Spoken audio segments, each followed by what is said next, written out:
इस कहानी का उद्देश्य किसी की भावनाओं को ठेस पहुंचाना नहीं है, बल्कि मनोरंजन करना है। इसे अन्यथा ना लें। मैं धीरे धीरे अपना हाथ नीचे ले गई।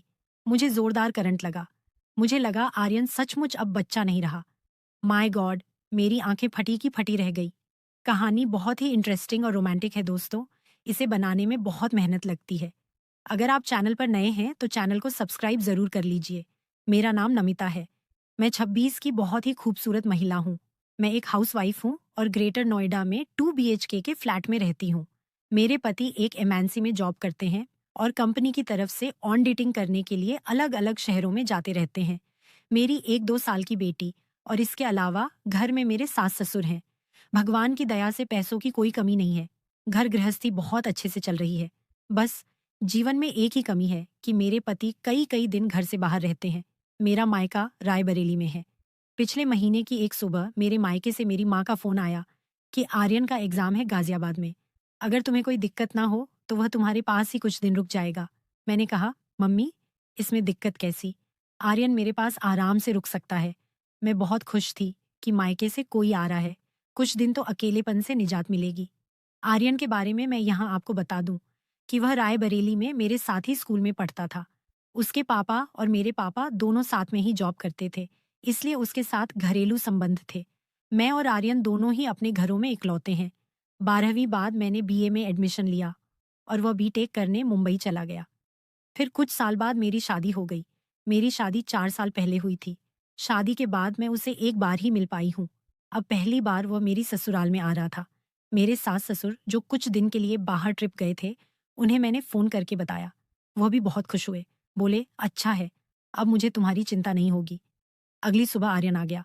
जैसे ही मैंने दरवाजा खोला, मुझे देखते ही आर्यन मुझसे लिपट गया। मैंने कहा, आर्यन, तू तो मुझसे भी लंबा हो गया है, लेकिन तेरा बचपना नहीं गया। आर्यन ने मेरी बेटी को गोद में ले लिया। इस बीच मेरी बेटी आर्यन से बहुत घुल मिल गई।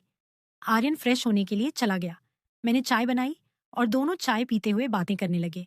पुरानी बातों को याद करके हम दोनों ही बहुत खुश हो रहे थे। फिर मैं घर के कामों में व्यस्त हो गई और वह आराम करने लगा।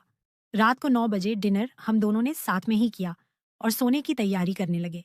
मैंने कहा, आर्यन, तुम मेरे बेडरूम में ही सो जाओ। मेरा बेडरूम काफी बड़ा है और स्कूल के टाइम की बात करेंगे। आर्यन बोला, ठीक है, जैसा तुम कहो। डबल बेड पर एक कोने पर मैं लेट गई, एक कोने पर आर्यन लेट गया और बीच में मेरी बेटी। आर्यन मेरी बेटी के साथ खेलने लगा। मैंने कहा, आर्यन, अब कल खेलना। लाओ, इसे मैं सुला देती हूँ।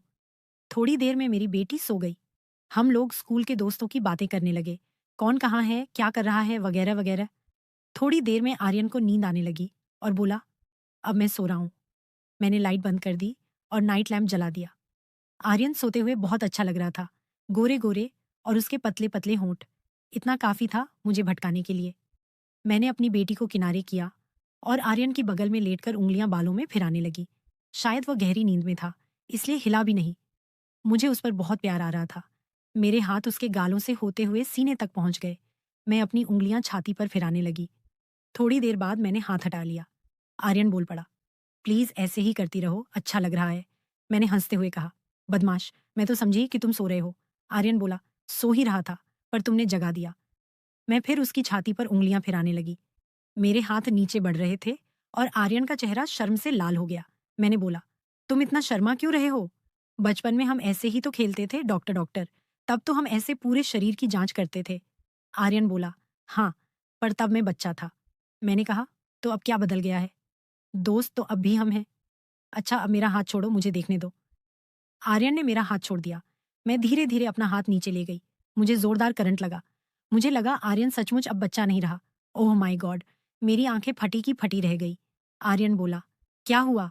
मैंने कहा, तुम तो सचमुच अब बच्चे नहीं रहे, तुम तो बहुत बड़े हो गए हो। मैं अंदर तक सिहर उठी। मैं तो सपने में भी नहीं सोच सकती थी कि तुम इतने बड़े हो जाओगे। आर्यन बोला, तुम भी तो पहले से बहुत बदल गई हो। मैंने कहा, कैसे? तो बोला, तुम भी पहले से डबल हो गई हो। उसकी बातों से मुझे कुछ होने लगा। मैं अपना मुंह उसके कान के पास ले गई और बोली, तुम्हारी कोई गर्लफ्रेंड है? तो वह बोला, नहीं। फिर तो मुझे ही सब सिखाना पड़ेगा। मैंने शुरू किया और बिल्कुल धीरे से पूछा, कैसा लग रहा है? वह बोला, बहुत अच्छा। मैंने उसके कान में धीरे से पूछा, आगे करना है? आर्यन का चेहरा एकदम लाल हो गया, एकदम चुप। मैंने फिर पूछा। इस बार वह बोला, मुझे कुछ नहीं आता। मैंने कहा, कोई बात नहीं। उसे बहुत शर्म आ रही थी। आर्यन मेरा गोरा शरीर देखकर बोला, तुम तो बहुत सुंदर हो। फिर वह सहलाने लगा। मेरे अंदर आग लगने लगी। कई दिनों से मैंने आनंद नहीं लिया था। आर्यन की शर्म अब कम हो गई थी। सहलाते हुए बोला, ये तो कमाल के हैं। तुम्हारी तो बिल्कुल हीरोइनों के जैसे हैं। अब खेल शुरू हो चुका था। मुझे बड़ा मजा आने लगा। मेरा मन आतुर हो उठा। मैंने बोला, देखो आर्यन, अब यह शर्म वर्म छोड़ दो। जो करना है जल्दी से करो। मैंने आर्यन को सीधे लिटा दिया और कहा, अब मैं तुम्हें मजा देती हूँ। आर्यन के बदन में झुरझुरी सी दौड़ गई। मैंने कहा, परेशान मत हो, थोड़ी देर में बड़ा मजा आएगा। दोनों पसीने से तरबतर हो गए। मेरा शरीर कांपने लगा। थोड़ी देर बाद हम दोनों ही निडाल हो गए। आर्यन, इतना मजा तो आज तक कभी नहीं आया। तुम बहुत अच्छे हो। आर्यन बोला, मैं भी आज बहुत खुश हूं। मैं तो कभी सपने में भी नहीं सोच सकता था कि ऐसा कभी होगा। मैंने हंसते हुए कहा, आर्यन, सच में आज तूने वह मजा दिया है जिसे मैं कभी नहीं भूल पाऊंगी। फिर हम दोनों फ्रेश होकर सो गए। 4 दिन आर्यन मेरे घर पर रुका। चारों दिन हम दोनों ने खूब एंजॉय किया। तो दोस्तों, कैसी लगी आपको ये कहानी कमेंट करके जरूर बताइएगा। मिलते हैं अगली ऐसी ही रोमांचक कहानी के साथ। धन्यवाद।